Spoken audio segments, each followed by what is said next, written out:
참빛교회 수요 성경 공부 함께 하시는 여러분들 주님의 이름으로 환영합니다. 계속해서 저희 요나서 우리 함께 보고 있습니다. 요나가 하나님의 말씀을 듣고 하나님의 뜻대로 행하지 않고 니느웨로 가기보다는 다시스로 향하여 간 것을 우리가 봤습니다. 그의 삶은 하나님으로부터 도망을 가니까 아래로 곤두박질 치는 down, down, down의 삶이었습니다. 그래서 결국에는 배에 타서 배 밑으로 들어가서 거기 아래에서 자다가 누워서 lay down 해서 이렇게 자다가 결국에는 그 폭풍을 만나게 되고 거기서 이제 물고기 뱃속까지 바닷속까지 내려가는 그러한 수모를 당하게 됩니다. 그런데 하나님께서는 요나를 통해서 이루시고자 하시는 것이 계셨기 때문에 요나를 위해서 물고기를 준비하십니다. 그래서 요나는 물고기 뱃속에서 3일 동안을 취하로 지내다가 하나님의 은혜로 말미암아 두 번째 그 기회를 얻게 되죠. 저희가 이것을 지난 2주 동안 함께 봤고 오늘은 그 두 번째 기회를 얻은 요나의 이야기를 함께 나눠보도록 하겠습니다. 요나서 3장 1절부터 10절 말씀입니다. 제가 봉독하겠습니다. 여호와의 말씀이 두 번째로 요나에게 임하니라. 이르시되 일어나 저 큰 성읍 니느웨로 가서 내가 네게 명한 바를 그들에게 선포하라 하신지라. 요나가 여호와의 말씀대로 일어나서 니느웨로 가니라. 니느웨는 사흘 동안 걸을 만큼 하나님 앞에 큰 성읍이더라. 요나가 그 성읍에 들어가서 하루 동안 다니며 외쳐 이르되 40일이 지나면 니느웨가 무너지리라 하였더니 니느웨 사람들이 하나님을 믿고 금식을 선포하고 높고 낮은 자를 막론하고 굵은 베옷을 입은지라. 그 일이 니느웨 왕에게 들림에 왕이 보좌에서 일어나 왕복을 벗고 굵은 베옷을 입고 제 위에 앉느니라. 왕과 그의 대신들이 조서를 내려 니느웨에 선포하여 이르되 사람이나 짐승이나 소떼나 양떼나 아무것도 입에 대지 말지니 곧 먹지도 말 것이요 물도 마시지 말 것이며 사람이든지 짐승이든지 다 굵은 베옷을 입을 것이요 힘써 하나님께 부르짖을 것이며 각기 악한 길과 손으로 행한 강포에서 떠날 것이라. 하나님이 뜻을 돌이키시고 그 진노를 그치사 우리가 멸망하지 않게 하시리라. 그렇지 않을 줄을 누가 알겠느냐 한지라. 하나님이 그들이 행한 것, 곧 그 악한 길에서 돌이켜 떠난 것을 보시고 하나님의 뜻을 돌이키사 그들에게 내리라고 말씀하신 재앙을 내리지 아니하시니라. 아멘. 하나님의 백성을 위한 하나님의 말씀입니다. 하나님께 감사드립니다. 요나에게 하나님께서 두 번째 기회를 주십니다. 죽을 수밖에 없었던 요나를 하나님께서는 물고기를 예비하셔서 구원하시고 또 그에게 다시 한번 하나님의 말씀을 선포할 수 있는 기회를 주시게 됩니다. 참으로 흥미로운 것은 이제는 요나가 니느웨로 갑니다. 니느웨는 엄청나게 큰 그 성이라고 하죠. 사흘 동안 걸을 만큼 큰 성이라고 했는데 그 성읍을 돌아다니면서 요나가 설교를 하게 되죠. 제 친구 목사가 하는 말이 이 설교가 성경에 나와 있는 그 어떠한 설교보다도 가장 효과적인 설교다라는 그런 이야기를 하더라고요. 여러분 사실 우리가 유명하고 효과적인 그런 설교를 이제 뽑다 보면 베드로의 설교가 이렇게 떠오릅니다. 사도행전 2장에 그 방언을 하는 그 사람들을 보면서 술주정뱅이다라고 하는 그러한 무리에게 베드로가 일어나서 예수 그리스도의 복음을 선포하자 사람들이 마음에 이제 가책을 얻고 마음에 감동을 얻어서 우리가 어떻게 해야 되느냐라고 얘기하고 예수 그리스도 이름으로 세례를 받으라고 하니까 그때에 3천 명이 주님을 믿었다라고 이야기합니다. 아주 놀라운 그러한 역사가 일어났죠. 그런데 그것보다도 어떻게 보면 더 효율적인 설교가 오늘 요나가 전한 설교가 아닐까.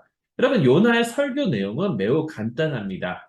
40일이 지나면 니느웨가 무너지리라. 아주 간단해요. 어, 아주 간단해요. 아주 짤막합니다. 이게 16글자밖에 되지 않습니다. 한글로는. 영어로는 8단어예요. 그런데 여러분, 이 설교의 특징을 한번 보세요. 설교의 특징을 보면요. 우리가 보통 설교를 들을 때 우리가 죄를 지었으니까 하나님 앞에서 회개합시다. 우리가 하나님 앞에 이렇게 합시다.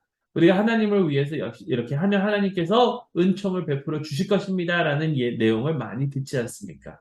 근데 요나가 한 설교는 회개하라는 말이 없습니다. 요나가 한 설교는 하나님께서 어떻게 하실 것이라는 말씀이 없어요. 그냥 간단하게 40일이 지나면 니느웨가 무너질 것이다 라고 합니다. 그냥 저주의 말씀입니다. 그런데 이 말씀을 듣고 니느웨 사람들이 어떻게 됐냐면 하나님을 믿고 금식을 선포하고 높고 낮은 자를 막론하고 굵은 베옷을 입었다라고 합니다. 왕도 자기의 왕복을 벗고 굵은 베옷을 입었다라고 해요. 여러분, 성경에서 겉옷이 얼마나 의미가 있냐면 겉옷은 자기의 지위를 상징합니다. 자기가 받을 기업을 상징해요. 여러분, 야곱이 이제 12 아들이 있었지 않습니까? 요셉이 항상 이상한 엉뚱한 얘기를 하니까 형들이 그를 싫어했는데 또 아버지의 이쁨을 독차지하니까 형들이 그를 싫어했는데 결국에 그 형들로 하여금 요셉을 죽이려고 혹은 팔려고 했던 그 계기가 있는데 그게 뭐냐면 자색 옷이에요. 그 옷을 입고 나타나니까 형들은 알았던 거거든요. 아, 우리 아버지의 모든 유산이 요셉에게로 가는구나. 그래서 어떻게 합니까? 그를 잡아서 구덩이에 놓고 이제 포로로 팔고 그 옷을 가져다가 거기에 피를 묻혀서 그것을 아버지께로 다시 돌아가면서 아버지 이 옷, 요셉의 옷 아닙니까? 라고 이야기하지 않습니까? 그 말은 뭐냐면 아버지 요셉은 이제 죽었습니다. 아버지의 그 유산 다시 나눠야 됩니다. 이거거든요. 탕자가 돌아왔을 때 아버지께서 제일 먼저 하신 것이 그에게 겉옷을 입히신 거예요. 우리가 하늘나라 가면 하나님께서 우리에게 제일 먼저 하시는 것이 하얀 겉옷을, 하얀 옷을 입혀주신다는 거 아닙니까? 그러니까 이 겉옷은 자기의 지위를 상징하고 유업을 상징하고 이 모든 것을 상징하는데 그것을 벗어버리고 굵은 베옷을 입고 그러니까 얼마나 지금 절실하게 회개하고 있는 건지 모릅니다. 그러면서 금식하기 시작합니다. 근데 이게 사람만 하는 것이 아니라 짐승이 하기 시작해요. 소도 금식하고 양도 금식하고 소도 회개하고 양도 회개하고 사람이든지 짐승이든지 다 베옷을 입고 하나님께 부르짖고 있다는 거예요. 요나의 한마디 말씀 때문에 40일이 지나면 니느웨가 무너지리라 라고 했던 그 한마디 설교 때문에 여러분 저는 이 3장을 그렇게 보면서 하나님의 성품에 대해서 생각하게 되더라고요. 하나님의 성품이 무엇인가? 하나님의 성품은 은혜와 축복의 하나님이십니다. 용서의 하나님이십니다. 첫 번째 요나를 보세요. 요나가 하나님을 저버리고 그렇게 도망갔는데 요나에게 두 번째 기회가 주어집니다. 그리고 우리가 앞으로 4장에서도 보겠지만 요나에게는 하나님께서 계속해서 은혜의 말씀을 주세요. 요나가 하나님을 배신하고 요나가 하나님을 미워하고 요나가 하나님의 뜻을 싫어하니까 하나님께서는 요나를 계속해서 타이르시면서 그가 하나님의 마음을 볼 수 있도록 인도하시고 계신다라는 거죠. 또 두 번째, 여러분 요나의 메시지가 무엇이었습니까? 요나의 메시지는 아주 간단했어요. 어, 너희가 망할 것이다. 그런데 그 간단한 메시지를 통해서 여러분 니누에가 회개를 한다는 이 사실. 하나님께서 니누의 사람들 마음속에 이미 역사하고 계시지 않는다면 이런 회개가 과연 있을 수 있을까라는 그 생각을 한번 해보세요. 여러분 선지자들의 말씀을 보세요.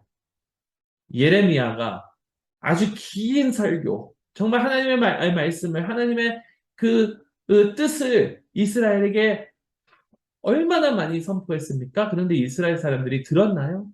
하나님의 백성인데, 선민인데 들었나요? 아니요, 안 들었습니다. 안 들었어요. 그러니까, 여러분, 이게 얼마나 중요한지. 하나님께서 역사하고 계신다라는 거예요. 설교자의 문제가 아니고요. 설교 내용의 문제가 아니고, 하나님께서 그곳에서 역사하고 계시는가. 하나님의 은혜와 하나님의 긍휼이 있는가가 중요하다는 거죠. 그래서 10절 말씀을 보시기 바랍니다. 하나님이 그들이 행한 것, 그 악한 길에서 돌이켜 떠난 것을 보시고 하나님이 뜻을 돌이키사 그들에게 내리리라고 말씀하신 재앙을 내리지 아니하시니라. 하나님의 은혜, 하나님의 사랑, 하나님의 용서. 여러분, 우리에게는 얼마나 하나님께서 은혜로우시고 자비로우신 분이셨나요?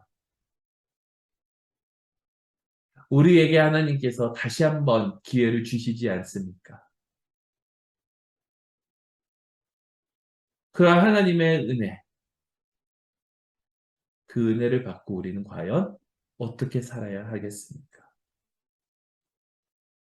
우리 하나님은 은혜로우신 분이시고 자비로우신 분이십니다. 그런 하나님을 늘 의지하며 나아가는 저 여러분들이 될 수 있기를 주님의 이름으로 축원합니다. 아멘.